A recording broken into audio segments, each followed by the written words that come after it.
Puntahan naman po natin ang mga balita sa lalawigan. Isa pang election officer ang patay sa pananambang sa bayan ng Salvador sa Lanao del Norte. Kinilala po ang biktima na si Mark Orlando Valencer II, election officer sa bayan ng Nunungan. Sakay ng kanyang kotse ang biktima nang paulanan ng bala ng mga nakamotorsiklong salarin.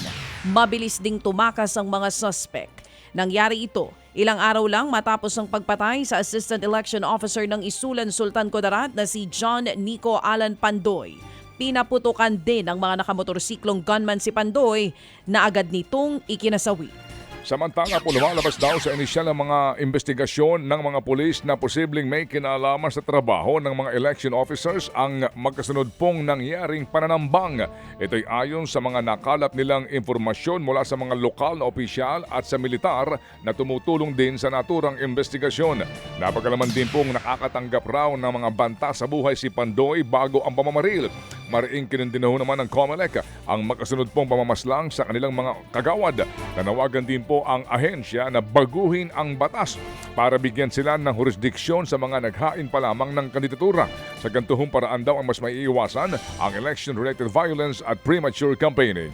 Sinibak naman sa pwestong 11 opisyalis ng Davao Police Regional Office. Sa special order mula sa Camp Crame ililipat sa Mimaropa, Tugigaraw at Bicol ang mga nasibak na polis.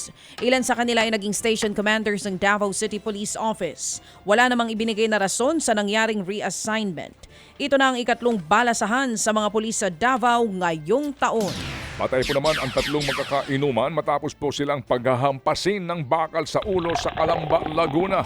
At ayon sa investigasyon, bigla na lang daw pong dumating ang suspect na may dalang bakal at saka ginawa ang krimen. Ang isa sa mga biktima ay hindi na halos mamukhaan sa tindiho ng tama sa mukha. Lumalabas na pinagsisilosan ng suspect ang isang biktima. Inakala niya kasing karelasyon ito ng kanyang dating ka-live-in. Nadamay lang daw ang dalawa sa mga biktima. Nahuli po ang suspect matapos siyang ituro ng kanyang dating ka-live-in na nakakita rin sa krimen. Hindi na po nagbigay pa ng pahayag ang suspect na naharap ngayon sa reklamong murder. Patay naman sa pamamaril sa sarili niyang ukayan ng 27 anyos na lalaki sa Coronadal City. Kinilala po ang biktima na si Mohamed Usman Najib. Ayon sa Coronadal City Police Station, may hawak na silang CCTV footage kung saan dalawang lalaki ang itinuturong salarin.